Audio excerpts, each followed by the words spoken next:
اعوذ باللہ من الشیطان الرجیم، بسم اللہ الرحمن الرحیم۔ حدیث نمبر 551، انس رضی اللہ عنہ ہی سے روایت ہے، انہوں نے فرمایا ہم رسول اللہ صلی اللہ علیہ وآلہ وسلم کے ہمراہ نماز اثر ادا کرتے، پھر ہم میں سے کوئی جانے والا قبا تک جاتا، جب اہل قبا کے پاس پہنچتا تو سورج ابھی بلند ہوتا تھا۔ باب نمبر 14، اس شخص کا گناہ جس سے نماز اثر جاتی رہی۔ حدیث نمبر 552، حضرت عبداللہ بن عمر رضی اللہ عنہ سے روایت ہے، رسول اللہ صلی اللہ علیہ وآلہ وسلم نے فرمایا اس شخص سے نماز اثر فوت ہو گئی، گویا اس کا سب گھر بار اور مال اسباب لٹ گئے۔ باب نمبر 15، اس شخص کا گناہ جس نے نماز اثر چھوڑ دی۔ حدیث نمبر 553، حضرت ابو ملی سے روایت ہے، انہوں نے کہا ہم ابر آلود دن میں حضرت بریرہ رضی اللہ عنہ کے ہمراہ ایک جنگ میں شریک تھے۔ انہوں نے فرمایا نماز اثر جلدی پڑھ لو، کیونکہ نبی صلی اللہ علیہ وسلم کا ارشاد گرامی ہے جس نے عصر کی نماز چھوڑ دی اس کا عمل ضائع ہو گیا۔ باب نمبر 16، نماز اثر کی فضیلت۔ حدیث نمبر 554، حضرت جریر بن عبداللہ رضی اللہ عنہ سے روایت ہے، انہوں نے فرمایا ہم لوگ رسول اللہ صلی اللہ علیہ وآلہ وسلم کی خدمت میں حاضر تھے، آپ نے ایک رات ماہ کامل کی طرف دیکھ کر فرمایا بے شک تم اپنے پروردگار کو روز قیامت اسی طرح دیکھو گے جس طرح اس چاند کو دیکھ رہے ہو، اسے دیکھنے میں تمہیں کوئی دقت نہیں ہوگی، لہذا اگر تم پابندی کر سکتے ہو تو طلوع آفتاب سے پہلے فجر کی اور غروب آفتاب سے پہلے عصر کی نمازوں سے مغلوب نہ ہو جاؤ، یعنی پابندی سے انہیں ادا کر سکو تو ضرور کرو۔ پھر آپ نے یہ آیت پڑھی طلوع آفتاب سے پہلے اور غروب آفتاب سے پہلے اپنے پروردگار کی حمد کے ساتھ اس کی تسبیح کرو، یعنی نماز پڑھو۔ حدیث کے راوی اسماعیل بن ابی خالد نے کہا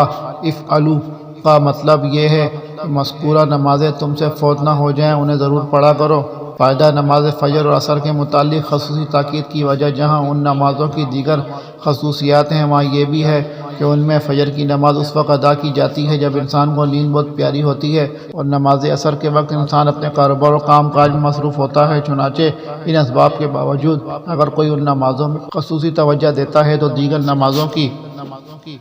بالاولیٰ حفاظت کرے گا۔ حدیث نمبر 555، حضرت ابو ہریرہ رضی اللہ عنہ سے روایت ہے، رسول اللہ صلی اللہ علیہ وآلہ وسلم نے فرمایا کچھ فرشتے رات کو اور کچھ دن کو تمہارے پاس یکے بعد دیگرے حاضر ہوتے ہیں، اور یہ تمام فجر اور عصر کی نماز میں جمع ہو جاتے ہیں۔ پھر جو فرشتے رات کو تمہارے پاس حاضر ہوتے ہیں جب وہ آسمان پر جاتے ہیں تو ان سے ان کا پروردگار پوچھتا ہے تم نے میرے بندوں کو کس حال میں چھوڑا ہے، حالانکہ وہ خود اپنے بندوں سے خوب واقف ہے۔ وہ جواب دیتے ہیں ہم نے انہیں نماز پڑھتے چھوڑا ہے، اور جب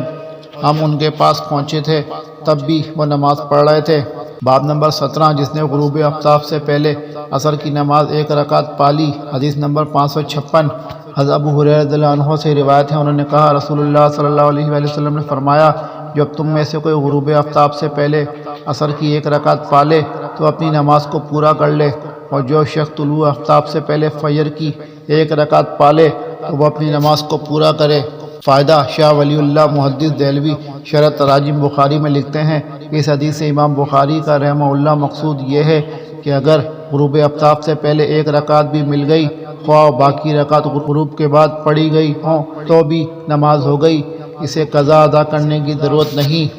حدیث نمبر 557، حضرت عبداللہ بن عمر رضی اللہ عنہما سے روایت ہے، انہوں نے رسول اللہ صلی اللہ علیہ وآلہ وسلم کو فرماتے سنا سابقہ امتوں کے اعتبار سے تمہارا یہاں رہنا ایسے ہے جسے نماز عصر سے غروب آفتاب تک، چنانچہ اہل تورات کو تورات دی گئی تو انہوں نے دوپہر تک کام کیا، وہ تھک گئے تو انہیں ایک قرات دے دیا گیا، پھر اہل انجیل کو انجیل دی گئی تو انہوں نے نماز عصر تک کام کیا، وہ تھک گئے تو انہیں بھی ایک قرات دے دیا گیا، اس کے بعد ہم لوگوں کو قرآن دیا گیا تو ہم نے غروب آفتاب تک کام کیا، اس پر ہمیں دو قرات دیے گئے۔ پھر اہل تورات اور اہل انجیل دونوں نے عرض کیا اے پروردگار تو نے مسلمانوں کو دو قرات دیے اور ہمیں ایک جبکہ ہم نے کام ان سے زیادہ کیا۔ اللہ تعالیٰ نے ارشاد فرمایا کیا میں نے مزدوری دینے میں تم پر کوئی زیادتی کی ہے؟ انہوں نے عرض کیا نہیں، تو اللہ تعالیٰ نے فرمایا یہ تو میرا فضل ہے، جسے چاہتا ہوں دیتا ہوں۔ حدیث نمبر 558،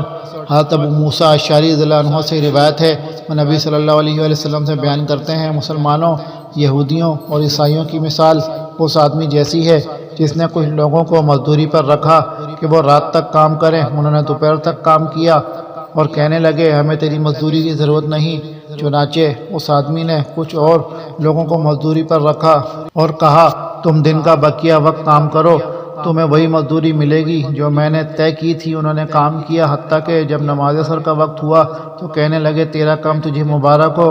ہم نے جو کام کیا ہے اس کی بھی مزدوری نہیں لیتے۔ چنانچہ اس نے اور لوگوں کو مزدوری پر رکھا جنہوں نے بقیہ دن کا کام کیا تاں کہ سورج غروب ہو گیا۔ اس طرح وہ پہلے دونوں گروہوں کی مزدوری کے حقدار بن گئے۔ باب نمبر 18 نماز مغرب کا وقت۔ باب نمبر 18 نماز مغرب کا وقت۔ حضرت عطا رحمہ اللہ نے فرمایا بیمار آدمی مغرب و عشاء کو جمع کر سکتا ہے۔ حدیث نمبر 559 حضرت رافع بن خریج رضی اللہ عنہ سے روایت ہے، فرماتے ہیں ہم نبی صلی اللہ علیہ وسلم کے ساتھ نماز مغرب پڑھتے تھے، پھر فارغ ہونے کے بعد جب ہم میں سے کوئی واپس جاتا اور تیر پھینکتا تو وہ تیر کے گرنے کی جگہ دیکھ لیتا تھا۔ فائدہ اس حدیث کا تقاضا ہے کہ نماز مغرب کو اول وقت میں ادا کر لینا چاہیے، یعنی ایسے وقت میں پڑھ لی جائے کہ فراغت کے بعد بھی روشنی باقی ہو۔